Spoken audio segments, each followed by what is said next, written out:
Seriously Loco, the Seriously Crazy fan podcast for El Paso Locomotive FC. I am your interim host, Mika Burrell. I hope you're used to me by now. And I'm joined, as always, by my co-host, Christian Canales. How you doing, Christian?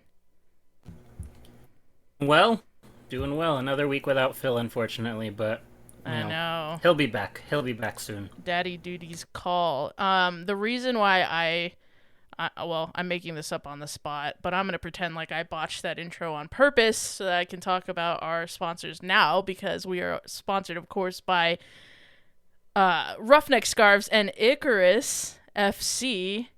And speaking of Icarus, big news on the horizon for us right now is that we have kits available for order right now. We've collaborated with Icarus FC to design a very, I'm going to use the word, bespoke kit. Oh, no. For Seriously Loco and for Locomotive fans. If you haven't seen it yet, go check it out. It's linked on our Twitter, it's on our Instagram, it's on our Facebook. We're pretty much spamming it everywhere. And we've already got like 50 plus orders in. So those of you who have already ordered, thank you so much for supporting the show. We'll have more details as the kits become available. But yeah, they're just $40.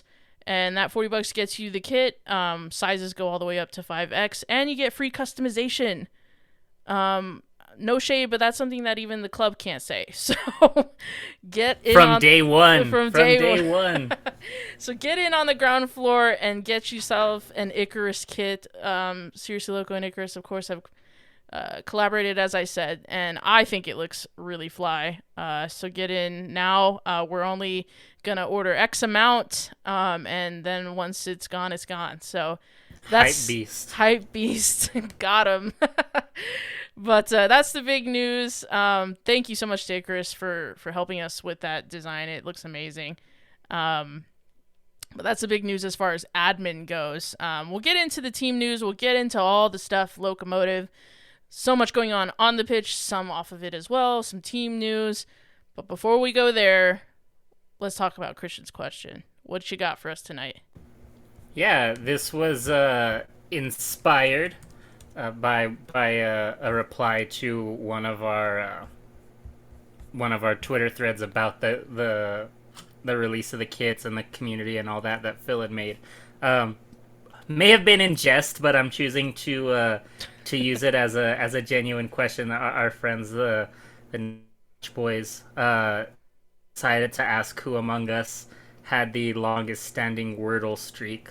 And I wish I would have asked Phil before the show, because he probably has a decent one too. I know he still works on it, but yeah, that's what I want to know, Mika. So I was obviously as addicted to it as any of you probably are before it switched to the New York Times. Since it switched to the New York Times, I've kind of fallen off. Like, I'm ideologically opposed because I just know it's going to be paywalled one day. And so I kind of fell off. So I think my streak is at like 8 on New York Times right now. So that's pretty pathetic. I hope the ninth notch can forgive me. Yeah. I got a decent one. Not doing so well right now. I'm at 1. It's been a rough. But my longest historical streak was 50. Oh my gosh. Like literally almost 2 months. Yeah. Straight. Yeah, and I want to even say that the reason it stopped is because I missed it one day. So. Well, I'll tell you what. I like a game better than Wordle. It's called Worldle, where you guess the country. Have you played this?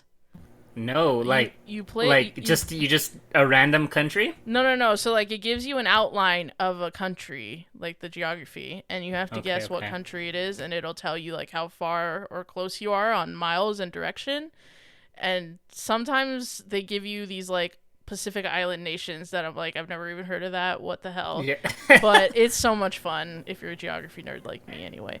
But yeah, people took that concept and really ran with it. There's all sorts of things. For a while, my wife and I were doing one. It's like a math sentence, like a math problem. Miss me with that.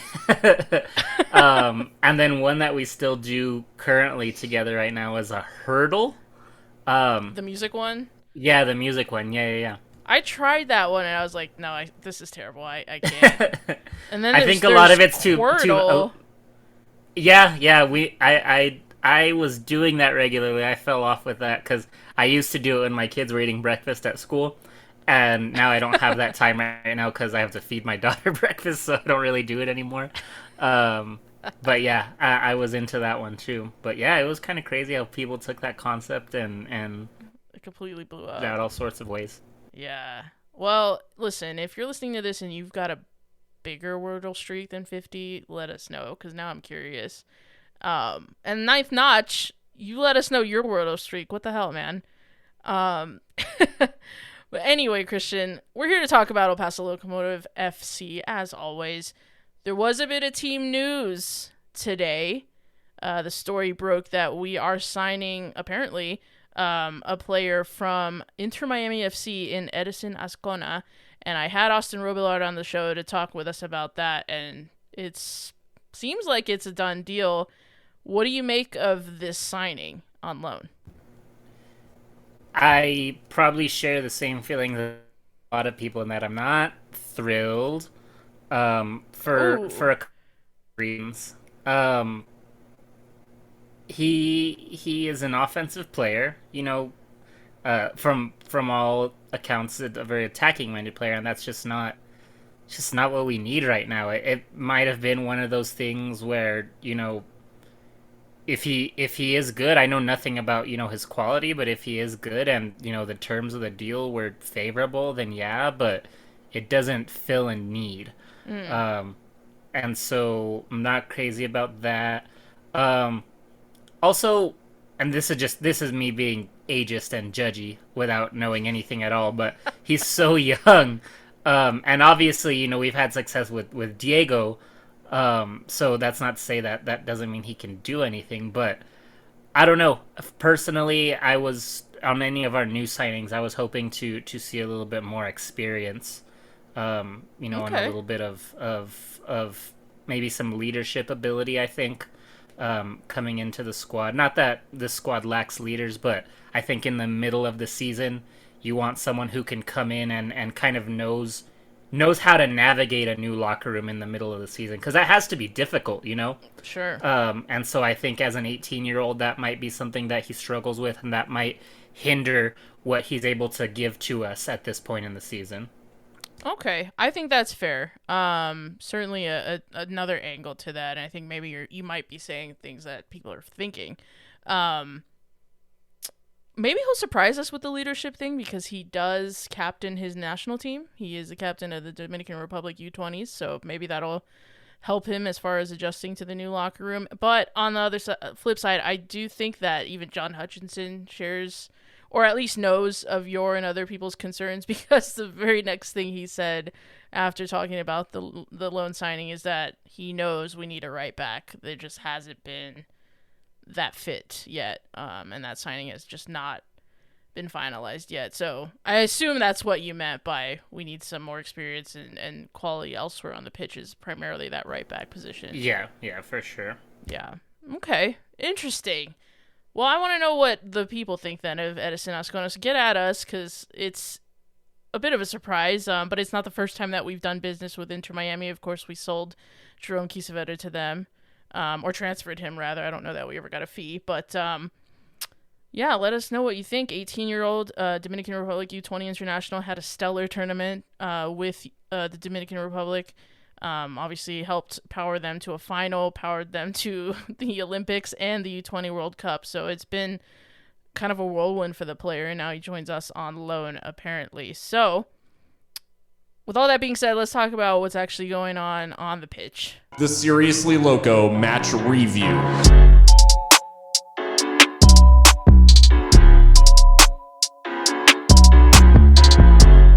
It was a very, very busy week, and unfortunately, I was out of pocket for much of it, but I'm back now, and last week, we grabbed 5 points from an available 9. We throttled New York Red Bulls at home, New York Red Bulls 2, I should say, at home, 5-0. Then we went on the road to RGV and drew 0-0 with 9 men. Then we went to, where did we go? Atlanta, and drew 2-2 with Atlanta United 2. So 5 points from 9 last week. At Fernie Elias on Twitter says, with only going on with 5 points, was this last week still a dub? Still with a couple more games played than most of the league, I feel we left 4 points out there, which can cost us our standings in the table. What do you make of this, Christian? Is this a L, a dub, or somewhere in between? 5 points from 9. No, I'm disappointed with this week. From purely a results perspective, obviously the 3-game week, there's a lot to navigate with that. But like I've been saying since the Detroit game, these draws against teams that, not saying that we should go out there and win every game, but because obviously there are the teams that are really firing right now, your Colorados, your San Antonios, those. When we play teams that are kind of, we need to take the 3 points. It's whether it's home or away, whether it's at Edinburgh where we struggle, it needs to be 3 points because these draws, while in the moment, you're away from home, you get a point, okay? But once those games in hand start getting racked up for the other teams, it's gonna be like the Mr. Krabs meme. We're looking around, you don't know what's going on because we're gonna go. Yeah, we're gonna go from like 4th to 12th like really quickly. And I know that you and Phil have countered with the that doesn't mean that these teams are going to win every game that they have in hand, but it's so close that they don't have to. They can tie half of these games in hand and still pass us in the table.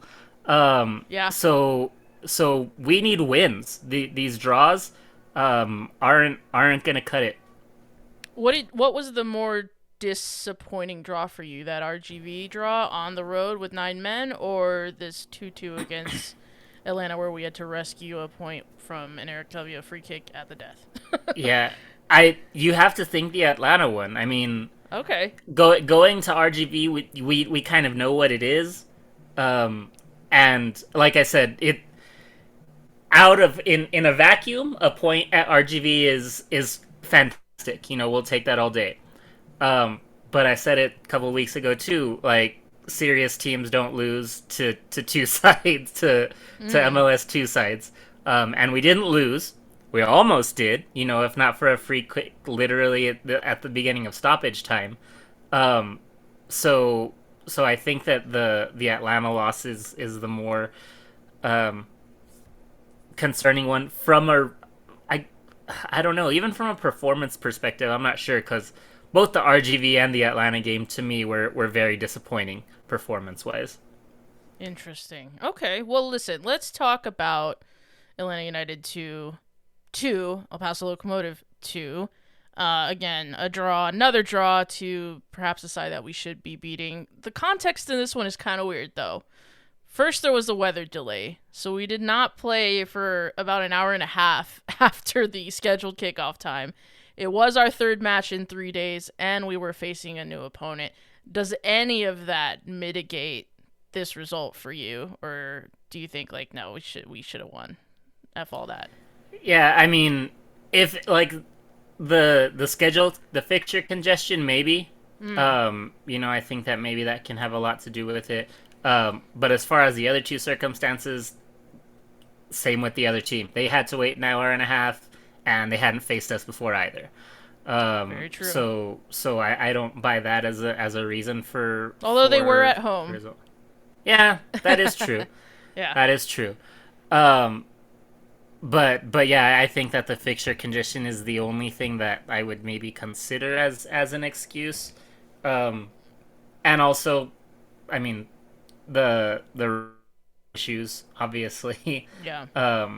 We lost. We didn't have Yuma. We lost Yuma on a red in RGV, and then Siobhan John Brown to an injury in the RGV match as well. So shorthanded again, but that's been our story all season, and there's nothing you can do about it. So you've just got to go out and play.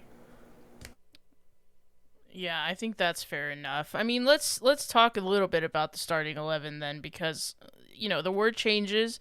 Midfield was fascinating for me because we go with this Sebastian Velasquez, Dylan Myers tandem and Richie anchoring them. Of course, Boehner has to check in at center back for Yuma, who was suspended due to that red card.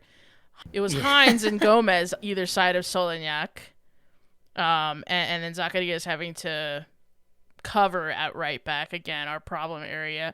And what did you make of this lineup overall? Because I thought midfield was interesting because we were playing two players that, for me, don't necessarily mix.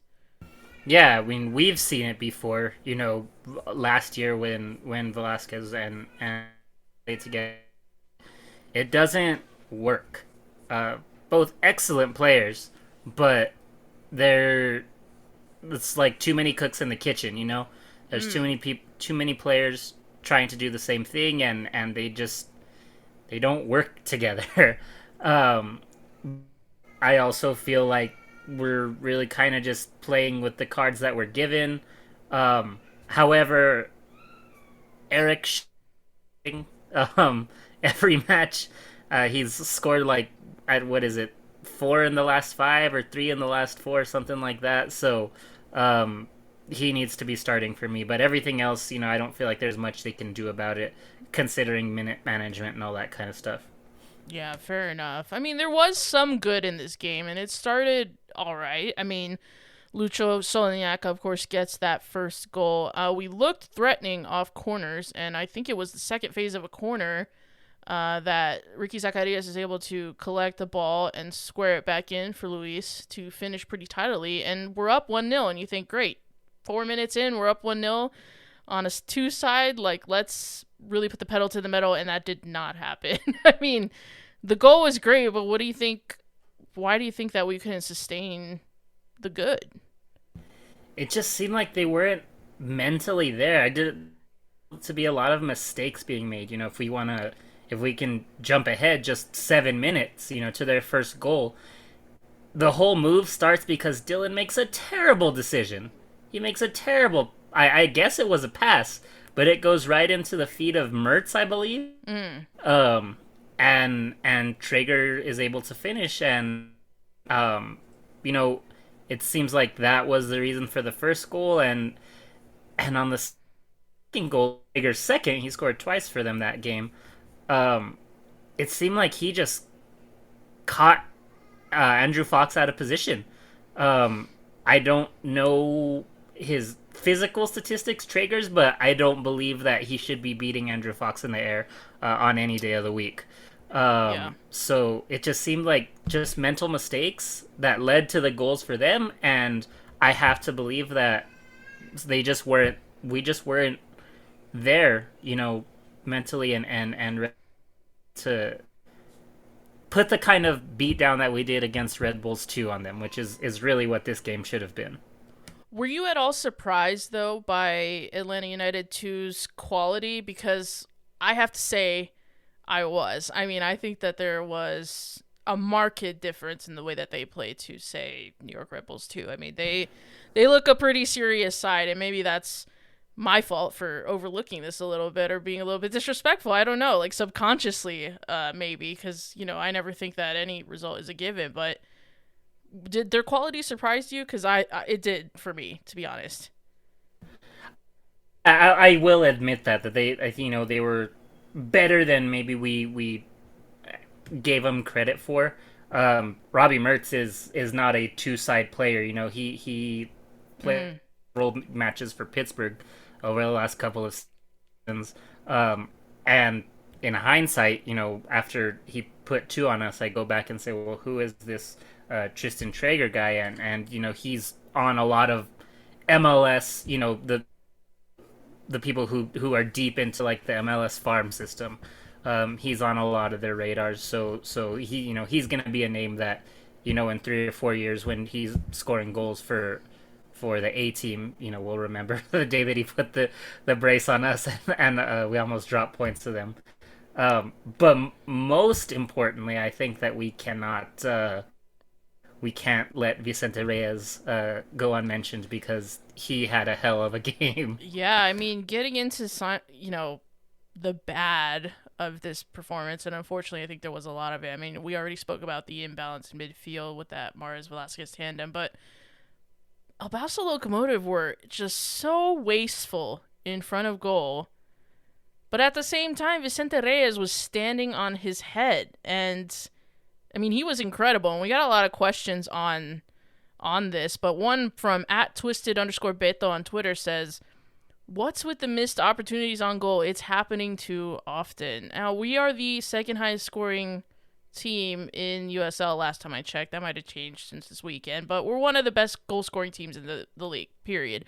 What the hell is going on with our finishing? And do you think that this goalkeeper, who was clearly in good form, got into the finishers in the attackers' heads a little bit, or is it all on us? Is it a bit of both? Maybe I try to look from a statistical standpoint, in that, we're averaging 2 goals a game, which is what we got from this one. But when you think of it in chance in like terms of like maybe like conversion, it might be a little bit worse. But I mean, we shoot the ball a ton, so we're gonna miss it a ton too, I guess is what it comes down to. I'm trying to be too critical of it, because I think this match might look worse because we're coming off the back of our first match where we didn't score a goal down in RGV. That's the first time all season where we have failed to score a goal.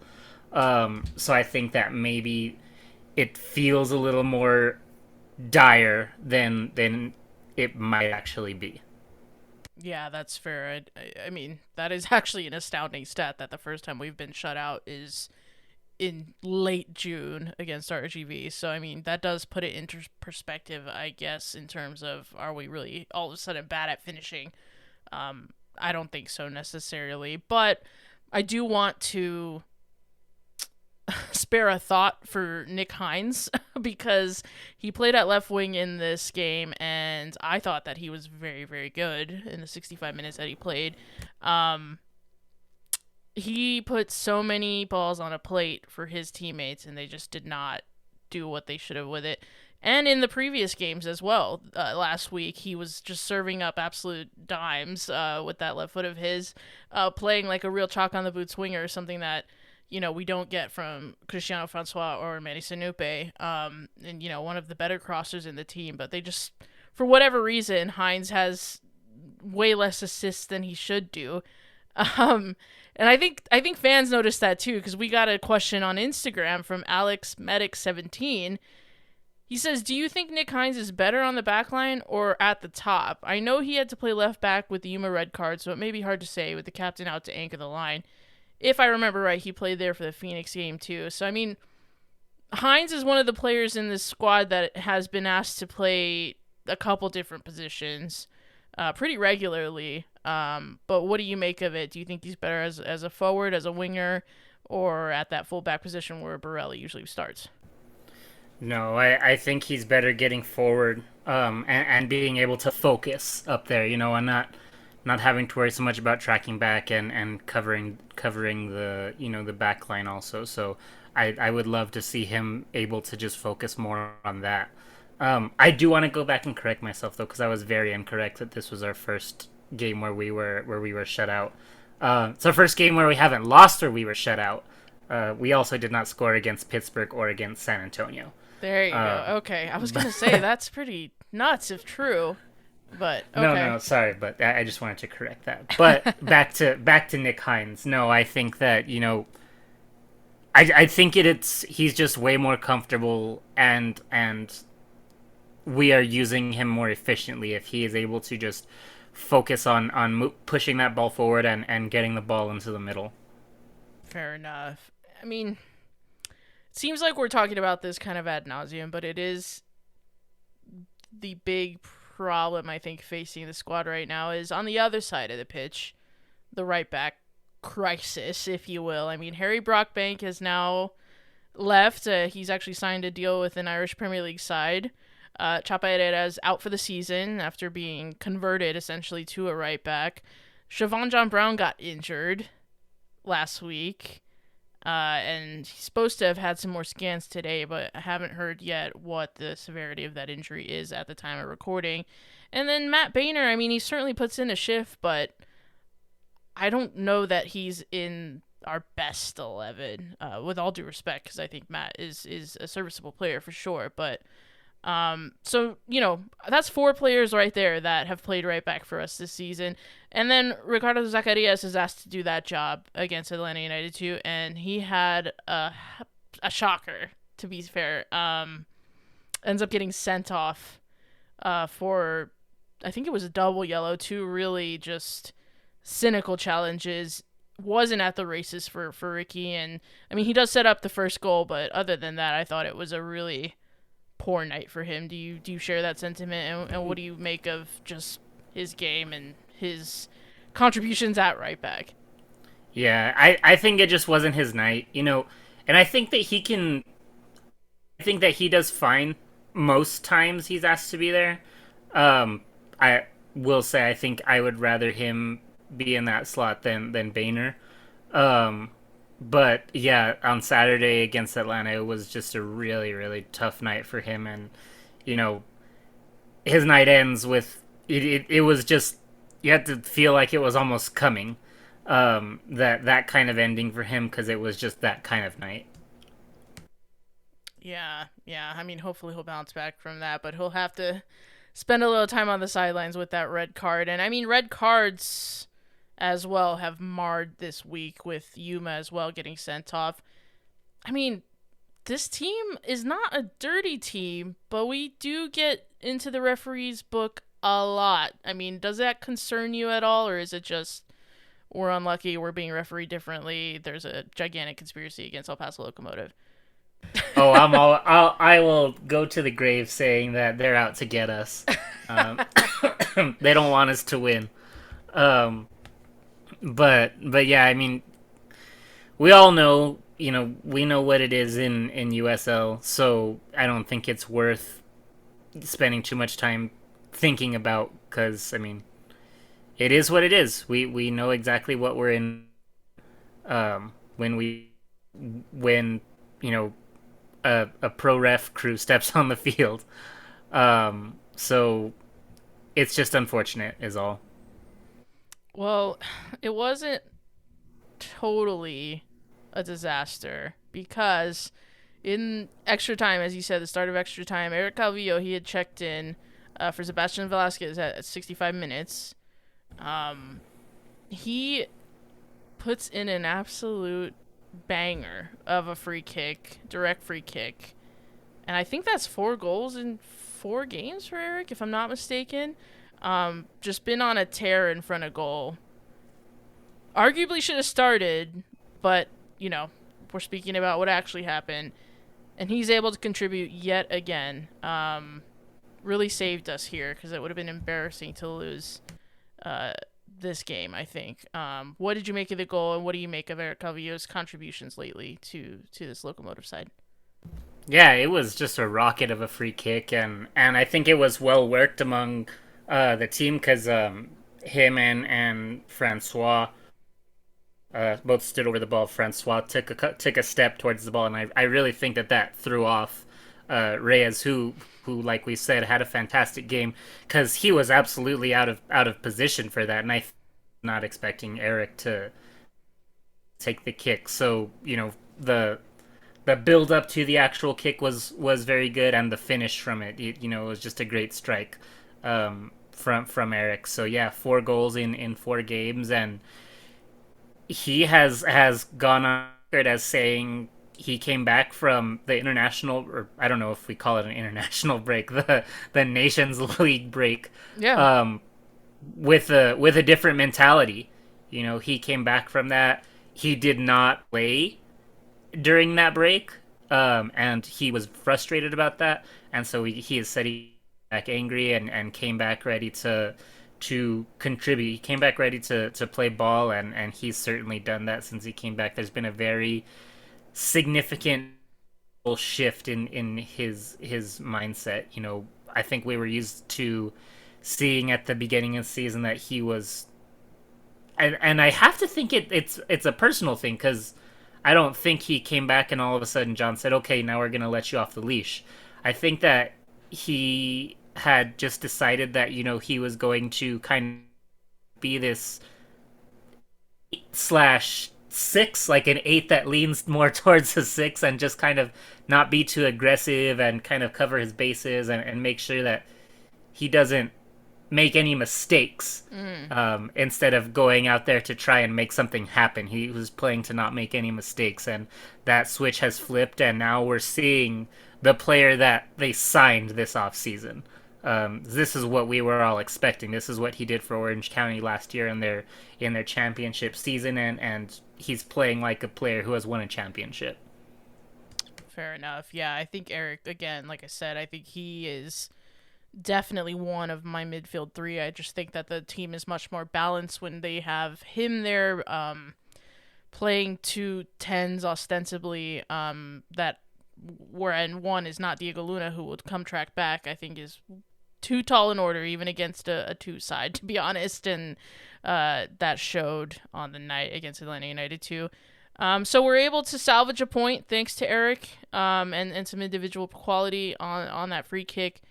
But again, I mean, we've drawn to some pretty, you would say, inferior teams, the likes of Hartford, this season's version of RGV, even though it is on the road to Edinburgh, and of course, Atlanta United too, who I think, to be fair, were actually quite good on the night, but we still should have had enough. So, I mean, how do we arrest this, quote, slide? Because we're 9 games undefeated, and here we are complaining. I mean, how do we reconcile that, I guess? Because we haven't lost in a while, but we're not winning a whole lot either.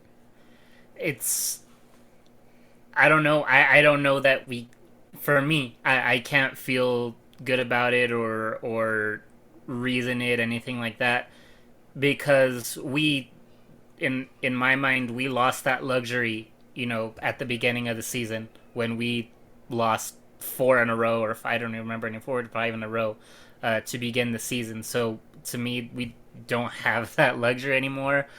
And honestly, I think that the easier part of our season is ending. Coming up, we've got Colorado, we've got Antonio a couple weeks after that, Louisville. It's gonna get tough from here on. Then Tampa Bay towards the end of the season. It's like, I don't know. It needs to change, because we're losing the games that we need to be winning. Yeah. Because it's uphill from here. Yeah, no, that's very true. I mean, we are in the second half of the season. If this were Germany, we'd be in the Rückrunde. And the playoffs will be here before we know it. There is an opportunity to win 3 points at home against Colorado Springs Switchbacks. So this is a tall order. Let's take a quick break, and then we'll talk about Colorado Springs. The Seriously Loco Match Preview. Welcome back to Seriously Loco. Mika here with Christian, as always, and we're going to be talking now about a big match at the weekend, Christian. Colorado Springs Switchbacks come to the swap, fresh off their own defeat to San Diego Loyal in the marquee matchup of last weekend, I think it's fair to say. What's your vibes about this one? Because this is a big test and potentially a chance to really stake a claim and show the rest of the conference really what we're about against a very good opponent. Yeah, I mean, we keep missing our chances on these statement wins. I won't go as far back and say San Antonio, because I think we were still kind of figuring out who we were at that point. But Pittsburgh would have been a good one, and we were very close to that. Detroit would have been an excellent one, and again, we just came up short there. So, third time's a charm maybe for these big statement games, and making sure that we are not, or that we continue to be taken seriously. Because honestly, I'm concerned about this. We are playing a very good Colorado team. probably better than even last year, because last year they were a big surprise, and I think that they are performing even even better than they did then. Um, and I think that we are struggling, as far as just on a week to week basis. It's it's hard to know what's gonna happen any given time that we take the field, because um, we have no idea who is going to take the field.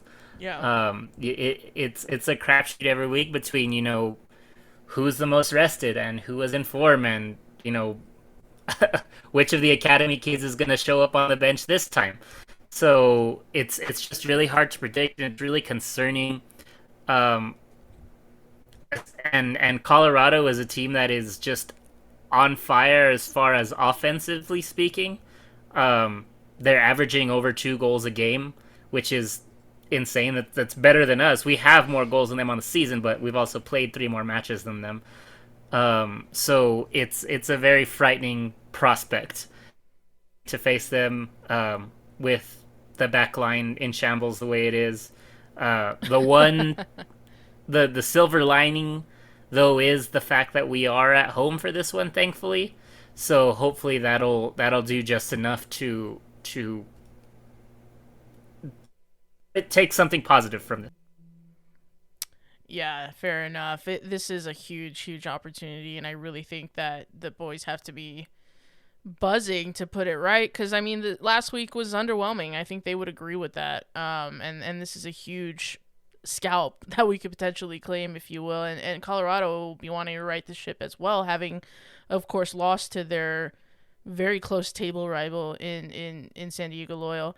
The thing that terrifies me a little bit about this Colorado Springs side is just how many different contributors they have offensively. I mean, obviously the big name is Haji Berry, the reigning Golden Boot winner, scored 25 goals last season, was absolutely insane. And this season, I mean, he's doing a madness again. 10 goals, 6 assists, nuts. Got 2 goals, I think, against San Diego. Red hot form. And then they've got Elvis Amo also contributing. Machine Galina's back from his MLS stint. Cameron Lindley is, spraying the ball around with the best of them. It's a really tall order, I think, to try and beat this team. And they're very good on the road. So, I mean, what's it going to take for us to gain all 3 points against Colorado Springs? Perfection, honestly. This is a game can't make mistakes. I think that a good equivalent is that this Switchbacks team is kind of who Phoenix was these last couple of years, where they are just an offensive juggernaut. They're going to take the field every match looking to score 6 or 7 goals. They have the personnel to do it. So it's just a matter of not letting them, obviously, hashtag, but it's a matter of controlling the game. It has to be our game. We can't let them dominate the ball, and we can't let them take the ball off, without a fight. So I think it has to be a perfect game. If there is one mistake that we can point to and say, man, that was a big error, that'll be a game that there's not going to be a situation where we win and look back and say, oh man, thank God we didn't lose because we made that mistake, because it's just not going to happen. Well, history is on our side, Christian, because in 10 fixtures against this club, this Colorado Springs Switchbacks side, we're undefeated. 5 wins, 5 draws. They've never beaten us in our history. Do you put any stock in that? Because those performances obviously are in the past, and those are very different Colorado Springs sides that we were able to get all our results against. Do you put any stock in the history of this fixture? Are we like a bogey team for them, or do you think no, that has nothing to do with the here and the now? Yeah, I don't know, because like you said, it's a very different Colorado Springs team and a very different Locomotive team, honestly. So, even like tactically speaking, Colorado Springs even last year was very offensive minded, and they're not that different in that regard. But I think Locomotive are very different tactically speaking. I think that we were able to walk away without any losses last of the way Mark Lowry played football. Very much let's keep the ball. It's not the ball so they can't score with it is what it came down to, and that's just not who John is. John is much. He's not drastically different than Mark. I think that he does value very attractive passing football, but it's just that much more and if you're moving the ball faster one way, it's going to come back just as fast in the other direction. If it takes us, if we only have the ball for 2 minutes, even if we get a shot out of it, then now it's their ball. So I think that may actually work against us, the fact that John is so aggressive. And maybe we see a change in that regard, that he wants to pull things back and pass the ball around a little bit more. I certainly think it will be helpful, because I think that if it turns into a tennis match back and forth, that's going to very much be in Colorado's favor. Okay, interesting. Yeah, I think that if we get into a bit of a shootout, kind of like what happened at ATL, because we had no midfield control, that will end poorly for us. So yeah, I gotta agree with you there. I mean, any predictions? How are we feeling about this one overall? I mean, if you had to guess, like, what's gonna happen at the swap? I don't know. I have to imagine that we score. I think that this will be a game with several goals in it. Yeah. Solely the fact that we're at home, and I think that as I think our best games offensively have been at home. You think of the New York game, the Monterey game. I think Vegas. Our big game against Vegas, I think that was at home too. Yeah. The 5-4. So, yeah. Yeah, that was at home. And the Galaxy game, all those games where we've scored more than 2 goals, I think, have all been at home. Mm-hmm. So I think that we thrive there. I think there are goals to be had. I think that Colorado is equal to it, though. Yeah. My optimistic prediction is that this is going to be like a 3-3 draw. That's me being optimistic. 6-goal swing. Oh my goodness. I mean, we gave the club and the team report cards last time we spoke, and pretty much across the board they got A's for entertainment. So that's what you're saying is they're going to keep performing as far as entertainment goes. Oh yeah. Oh my goodness. I don't know if my cardiac health can handle that, but we will just have to see what happens this weekend. Well, what do you think? I mean, I think that you're onto something with that 3-3. I don't know that I've ever predicted a loss on here, and I'm not going to start now. So I'll dial it back a little bit and go 2-2. Just because I think Colorado might be a little bit wounded from that San Diego result, and then to immediately have to go back on the road to we're still a tough prospect. I mean, I don't think they're going to take us as a joke or anything. So I'm hoping that will help us. And maybe they'll approach the game a little bit differently if they look at what happened with San Diego. Not that it was, a totally poor performance by them by any stretch, but I'll go 2-2. But yeah, it'll be another draw, and this is one of those things where this kind of a draw might actually be acceptable, but it puts all those other really bad draws in even worse position in my mind, because we should really be getting the 3 points where we can with the Hartfords and whatnot. But I think that's the best that I would hope for is a draw. I do think Colorado Springs are a better side than us at the moment, more refined. They've got players that have been there quite a while contributing, and yeah, I think they're just in a different phase of their their journey than us right now. But and we see the debut of Liam Rose this weekend. That would be nice, yeah, if we could finally see Liam. We know he's training. I mean, he's in all the training pictures, and the club posted a bunch of photos from training today, so they're obviously working really hard. Yeah, I really think he's going to be like our sixth right back of the season. Like, I just see him playing that role for us at some point. But, yeah, he still needs to make his debut, and then, of course, the Dominican Republic international that's joining us from Inter. I mean, maybe he'll get thrown in right away. Azcona should be fit. I mean, he did miss the U20 final with a bit of an ankle knock, but it's not thought to be anything too serious from what Austin was telling us. So, I mean, maybe we'll have a spark from him. Who knows? Who knows if he'll be available by then? But we'll just have to wait and see. But I mean, I think that's about it, Christian. It's we had to condense 3 games into a 45-minute episode, but I think that's about everything. Colorado Springs is going to be a big one, and like I said at the top of the show, get your Seriously Loco swag. The Icarus kits are on sale now.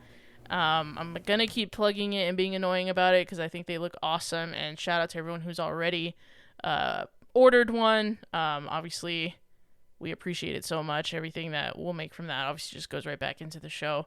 But anything else, Christian, that I missed, or any plugs you want to make or anything like that? I think so. No, we don't have any articles. I know that he was working on one. Yeah. As far as potential signings, so we're waiting on that from him. Yeah. Obviously, he's got bigger things to worry about right now, but I know that he said that that's in the mix, so keep an eye out for that. Yeah, everyone's really curious how we're going to spend the Diego coin, and I think Phil has some ideas about that, so we wait with bated breath for that, because I always enjoy reading Phil's work, so. But don't go anywhere, because in the second part of the show, we've got a very special guest, a friend of the podcast who is an Inter Miami journalist, who joined us to give us some really interesting insights on our new loan signing, Edison Azcona. So stick around, because I think you'll really enjoy what our guest had to say. So we have with us tonight on Seriously Loco a very special guest, a friend of the pod, Austin Robillard of 5 Reasons Why Sports and the Heron Outlet, covering all things Inter Miami Club de Futbol. Austin, welcome to the show. How are you, man?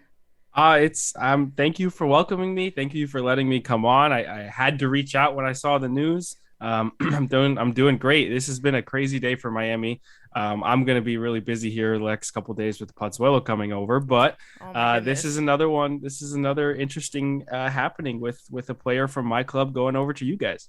Yeah. I mean, it's becoming a bit of a thing, and we'll get on to that in a minute. But yeah, the Pozzuelo news is nuts, and I assume that's to make way for Federico Bernardeschi, I think, at Toronto. So you guys are the benefactors of that move in a way. How do you I'm just curious, because I obviously, Inter much, much more than I or maybe a lot of our listeners do. How's that move being received? Everybody loves it. I mean, and there's nothing not to love about it. I mean, to get a reigning MVP or a 2020 MVP on $150,000 or for $150,000 on basically a 6-month rental, and you get to decide in 6 months if you want him to be a DP or not going into 2023. Given all the sanctions and what's gone on with this club and how they've had to maneuver money, this is a dream scenario for a team that's trying to rebuild and find a player to build around, basically. And it seems like they've built an identity and they've built something that's good. And if this guy fits, then you've got 6 months to figure it out. He's basically on a DP prove it deal, which I don't think we've ever seen in MLS before. And if it works out, it's going to be one of the most masterclass signings that MLS has seen, in my opinion. It's unbelievable that Chris Henderson has pulled this off. And it's so low risk, so high reward. It's not like they have to keep him after this year if he's not worth it. And it's not like the money's going to be affecting them in the long term. So they're not tied down to anything. They get an MVP caliber player and they get to use him for 6 months and see how it goes. Awesome, man. Well, that's great. I mean, it sounds like things are on the up and up at Inter Miami, and I mean, that is the reason why you're here tonight, because there was a transfer the other way. This morning, Franco Panizzo of MIA Total Football broke the story that a certain Edison Azcona is apparently joining El Paso Locomotive on loan from Inter Miami Club de Football. And you know a lot about this player, and I think he has also entered the football Twitter consciousness with his stellar performances at the CONCACAF U20 tournament. I mean, what was your first reaction to this news from the Inter Miami perspective? I mean, I'm happy for the kid. Honestly, he's a homegrown talent. He's one of the 4 or 5 different players that we've been able to bring up and sign from the academy. He's not gotten as many opportunities as he would have wanted with the first team, but at the same time, his quality, as anybody saw in the U20 CONCACAF Champions tournament, that he's got more quality to show for than MLS Next Pro.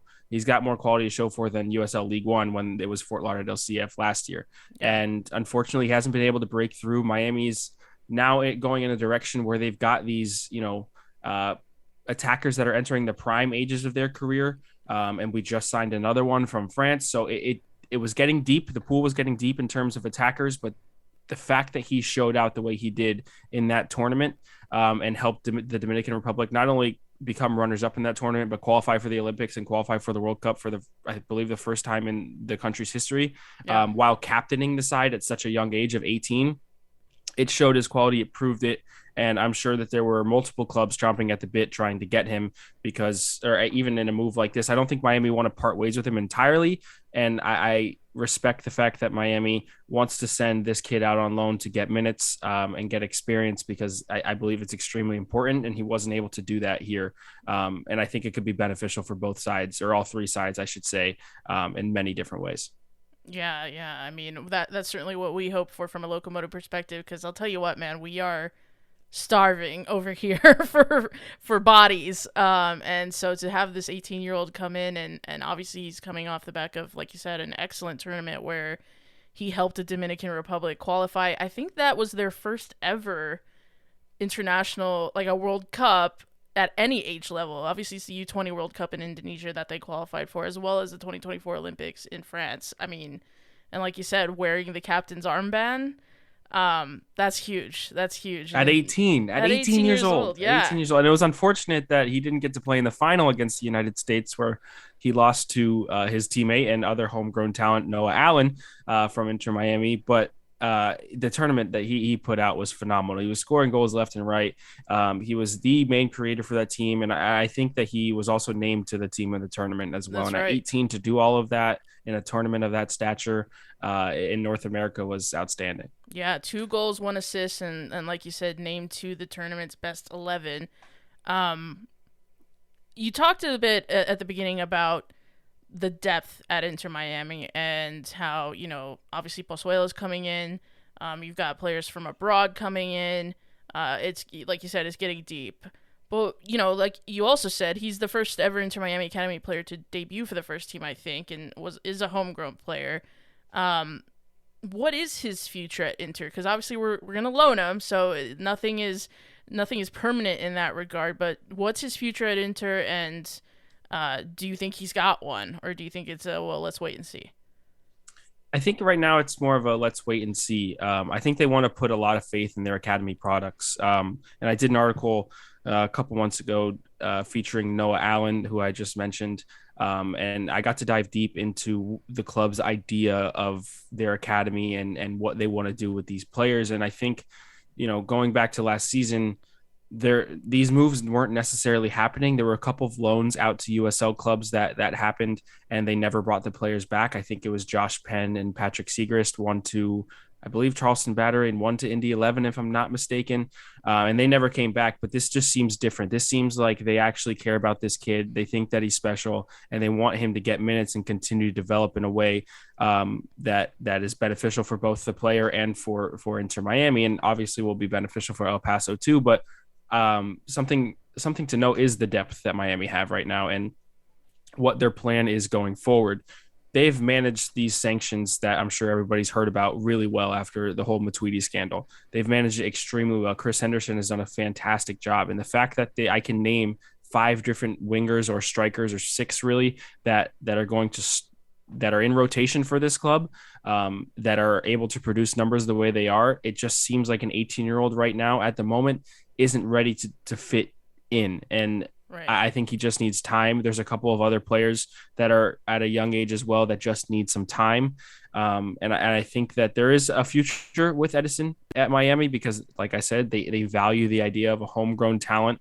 That's something that they tried to shift their focus on from year 1 to year 2. It was a major shift in focus. But at the same time, is Edison Azcona probably a really valuable USL player, and will he want to get consistent minutes at a level in the United States where, he can be confident about it? Sure. So then maybe it comes down to Edison Azcona as well. There's a lot to think about, and a couple of the players that Miami have right now, Indiana Vassilev being one, who's on loan from Aston Villa, so he's probably not always going to be here. You have to think of Leonardo Campana as well, who's on loan from Wolves. So there's a couple of players that we have on loan that are adding to that depth, and if they're not able to retain these guys, then you think of a move back for Edison Azcona to say, you know what, yeah, we need to put the trust in you. And yes, you were right. He was the first one to debut, first homegrown products to an academy product to debut for the first team. I think he was the second one or third one to sign, other than Felipe Valencia and Ian Frey, and then Noah Allen signed as well. So he's one of the original 4 academy products that signed for this team. They're very proud about that, and I don't think that they'll want to lose him. But at the same time, in MLS, that's kind of what you do, right? You build through your academy, you make a name for players, and at the end of the day, if they need better opportunity elsewhere and it's profitable for the club, then that's something that you have to look at. And that's kind of just the harsh reality of the business of it all. So I wouldn't rule anything out in terms of his future with or without Inter Miami.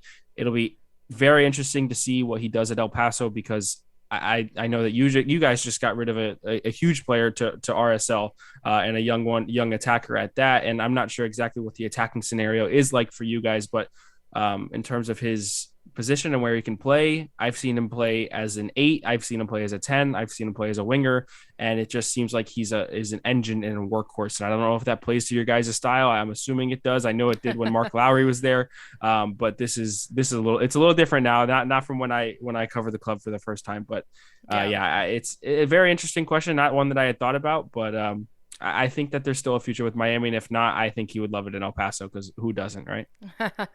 We'd love to hear that. I mean, from the El Paso perspective, our coach, John Hutchinson, has said repeatedly that we are not rebuilding. We are competing right now. Many fans think that, while it's nice for us to land talents like Diego Luna, who you referenced there earlier, moving on to RSL, we're not necessarily trying to be, quote, a stepping stone club. And I don't mean to say that disparagingly, but this El Paso side has been very successful, and the fans demand it, right? And they're used to a certain level of achievement on the pitch. So how do you think Azcona fits into that? Is he going to be motivated to win? And what do you know about his kind of mentality as a player? He's a hungry player. He's a very hungry player. He's gritty. He works hard. Like I said, he's a workhorse, and I don't think that he's someone that's going to give you guys half or minimal effort. That's not the kind of player that he is. I think that one thing to note will be the move for him. Moving out to El Paso might be something that's noteworthy, because he is just an 18-year-old kid that's really only played and lived soccer here on a professional level. So that's something to note. Sure. But at the end of the day, there's no doubt in my mind that he wants to advance his career. In any conversation that he's had, whether it was playing for Fort Lauderdale CF / Inter Miami CF2, whatever you want to call it, in USL League One and MLS Next Pro, and how hungry he was to try and get minutes. There's just been a want from him to get on the field. There's been a want from a lot of fans too to see him on the field, because again, this team and this city is proud to have homegrown talent. And with Azcona, his personality and the way he plays, he's going to want to win. He's going to want to contribute. He's going to want to be a starter on your guys' team. Okay. And granted, my knowledge is not as good as it should be with your guys' attackers And I think, I remember too that I know came back Sebastian Velasquez That's and right. Yeah. Josue and Gomez. So Yeah. there's a couple of players there that are going to be ones to battle, but I think Azcona is going to push, and I don't think that Miami would have sent him out somewhere or let a club take him where he wouldn't have a chance to compete. Like, I think that that's what this is all about for him, and I'm sure that, like you said, you don't want to be a stepping stone club, and this is where the whole USL versus MLS thing is going to come in, especially with all of these MLS two sides getting ready to leave USL. It's how the balance and the relationship between MLS and USL is going to work. And that's why I said I don't rule out a possibility that Edison Azcona maybe uses USL for some time if he can't break into an MLS side, because he's got all the talent in the world, and his grittiness and determination when he's on the ball, when he's on the pitch, you can see it. And I think that Eighth Notch and you guys are going to appreciate that so much when you watch him play. And he's still young, right? So you have to be a little patient, and you guys have been blessed with some young players, but this guy, I believe, is going to work really, really hard for you. So you mentioned a little bit earlier that he can play in a variety of roles, as an 8, as a 10, as a winger, a wide forward. What would you say are, if you had to put it to, one or two positions, what really is he as a player, and what are his best attributes, you would say? I'd like to see him more as somewhat of an advanced playmaker in terms of a winger or a 10. Maybe even an inside forward, or however you guys decide to run the formation. I've seen him play in a 4-3-3 as an advanced 8, or I've seen him play just straight up out on the left or right wing. And also as the advanced 8, he kind of, there was a game that I remember, I believe it was against Orlando City B, where it looked like a 4-3-3, but Darren Powell, the coach of Inter Miami CF2, was trying to emulate what Phil Neville was doing earlier on in the week, and it shifted to a 4-2-3-1, and he took that central role, and I think that he was really good. Unfortunately, he ended up getting a little knock in that game early on, so that was something that we didn't get to see enough of. But in the 32 or 35 minutes that he played earlier on in that match where he played as a 10, I really enjoyed it. But I think as an inside forward or winger or a number 10, he's going to give you a lot. And that's because, one, he's not afraid to take on any defender. He can beat anybody in a one-on-one. I think that he's quicker than anyone really realizes, and he thinks really quickly with the ball. Technical ability is just the one thing that I would say in terms of passing is something that would have to be looked after. I don't doubt his ability to get past anyone and dribble past anyone. He's a very smart player as well, but in terms of making passes and connecting going forward, that's something that I want to see him develop on. And if he can do that with you guys, that would be huge. But I think that you're getting a guy who's, like I said, hungry, and this guy, when he's on the ball, he's not going to shy down from any defender that's coming up against him, any two defenders that's coming up against him, and he's going to want to get forward and progress the ball in different ways. And I think that that could be really beneficial for you guys. Yeah, you spoke about the maybe wanting to see an improvement in the passing and the link-up play. What aspects of his game, other than those, do you think could be improved in his time with Locomotive? Depending on where he plays, I would say that if he does take up somewhat of a midfield role, which I'm honestly kind of doubting, but if he does end up taking a midfield role, I'd like to see a little bit of IQ in the defensive part of the game be improved on. Yeah.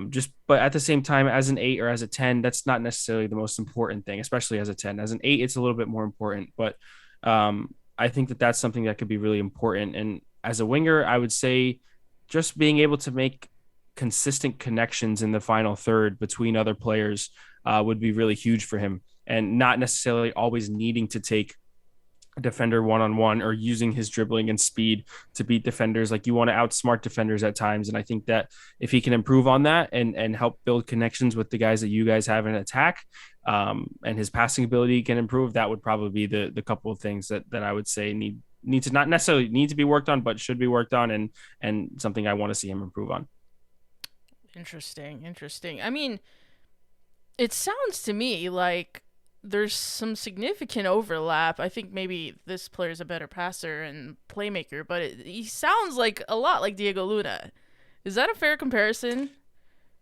I would Yeah, I mean, I would say yes. It's like when you watch these type of players on the ball, it's like anything can happen, right? And Mm, and that's something that I see in Edison, and something I've seen in the short times that I have watched Diego Luna. And granted, I want to see him more for Salt Lake. I think he's only made one appearance right now, and they sent him down to Monarchs for a game or something like that. But I want to see. I want to see more from Diego too, because these guys on the ball, yes, young, and yes, maybe not as physical as some of the other, I guess grown men who are playing in these professional divisions. right.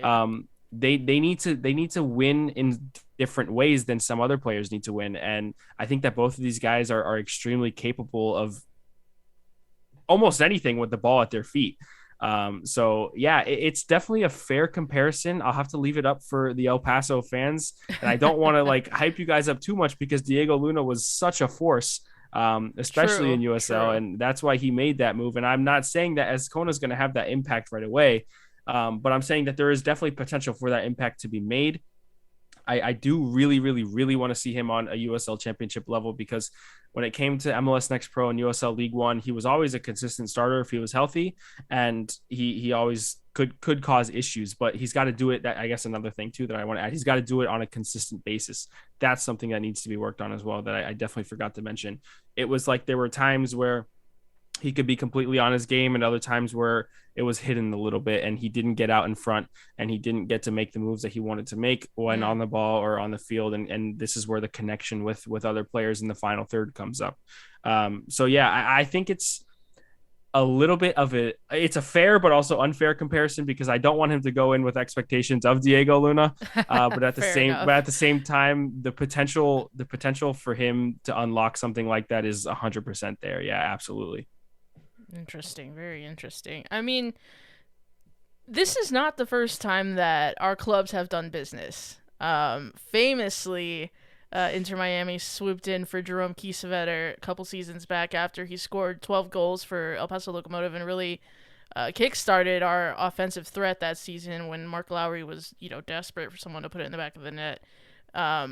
Didn't quite work out at Inter Miami for Jerome, but what do you think this says about our club's relationship, business-wise, if anything, and player development-wise? I mean, is this like, next time we have a player that we want to develop, Locomotive gets first dibs, or do you think it was a little bit more open to other bids, or just what do you make of that? Do you think we're building a relationship between the two clubs? I kind of hope so, because I've got my heart in El Paso. Like, it's there because of what Yes. my past and my beginnings in my journalistic career. So it's like I hope so. And I remember when Jerome came over, and I talked with Phil right away. I threw him on my podcast and we talked about it, and it was a fun conversation. And this is, again, another fun conversation, talking about a transaction between these clubs.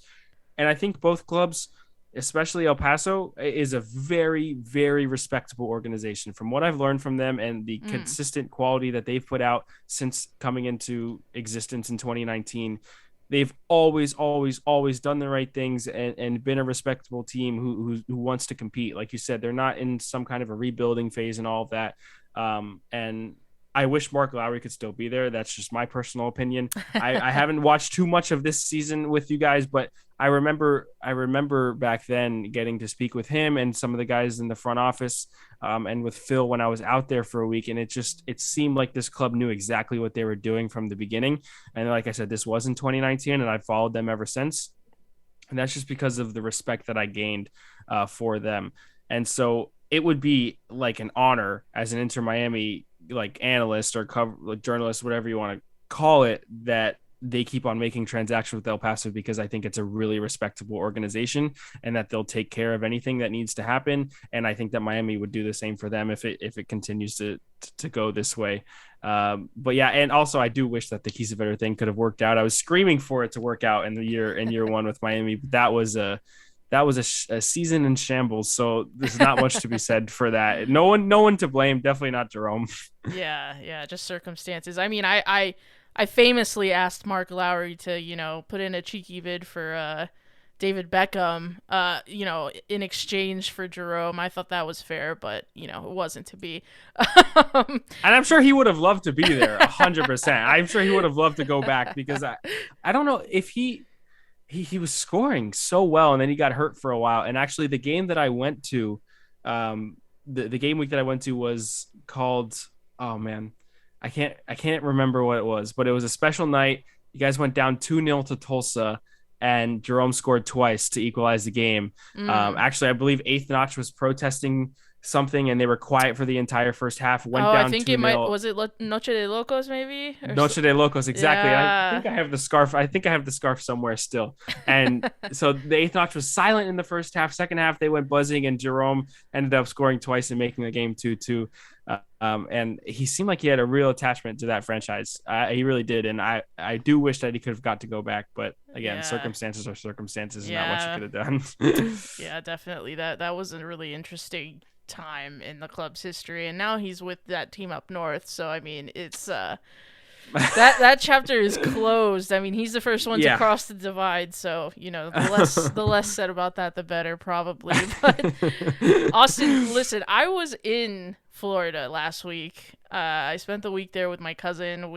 She's getting married at Disney, so we were doing a bunch of like pre-wedding stuff. That's awesome. That humidity is nuts. Can I just say that? Like, how do you gotta be built different to not only live there, but I'm thinking of like playing soccer there. Like, oh my goodness. You don't get used to it. Like, and the amount of you don't get used to it. It's not possible. It's nuts. You step outside and you already are drenched in sweat after like 20 steps. It's absolutely insane. Ridiculous. And something that I've always noticed is when I travel back here after getting to travel and do things and coming back, as soon as I step off the airplane, it's like, yep, I'm home. Here's this crazy humidity. I'm sweating already. Yeah. And no, it's not something you ever get used to.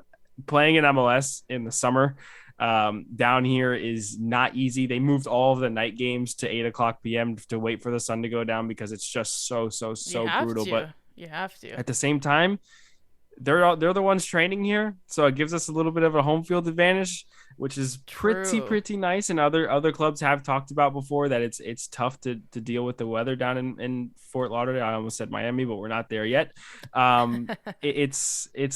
It's pretty nuts. You'll never get used to it as a Floridian. You'll never get used to it as someone who travels here frequently. It's impossible. It's nuts. And I'm just waiting for the winter time so it can be 70 degrees and I'll put on a jacket,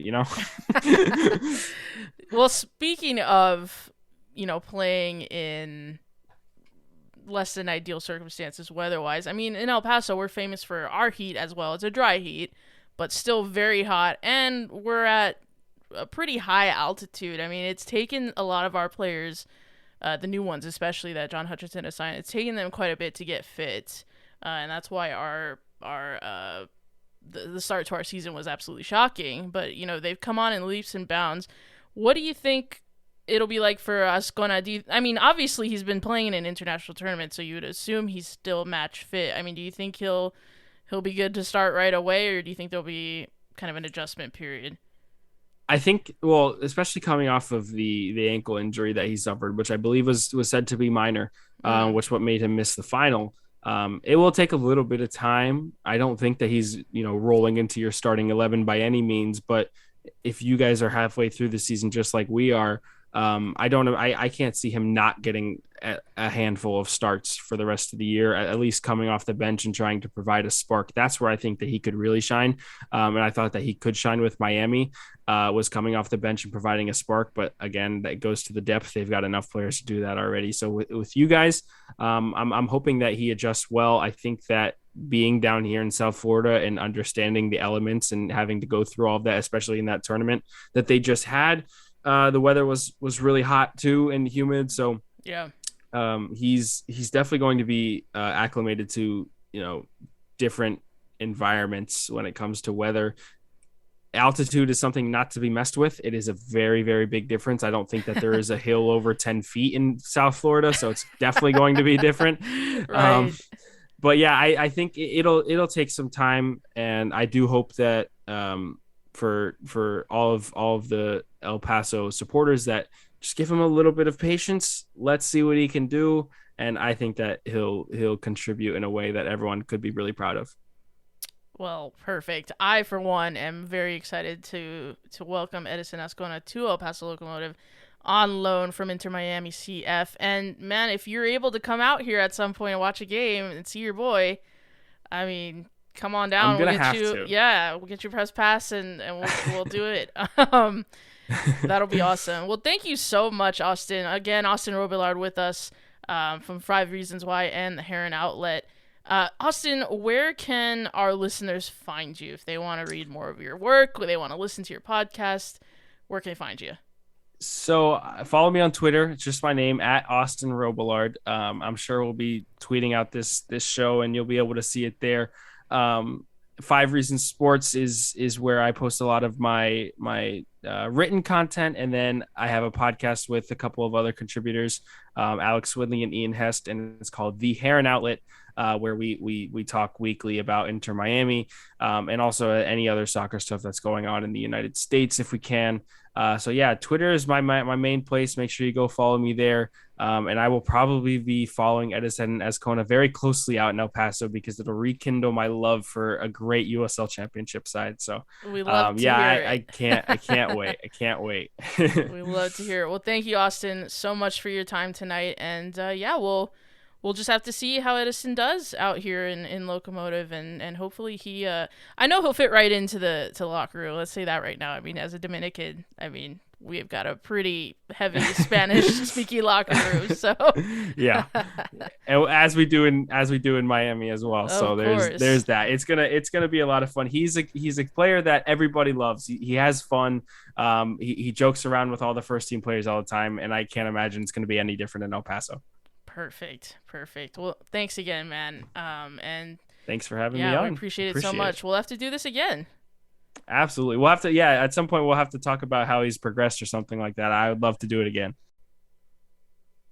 Thank you again to Austin Robillard. Again, as Austin said, you can find him on Twitter at Austin Robillard, or at the Heron Outlet, and at 5 Reasons Sports. He covers Inter Miami.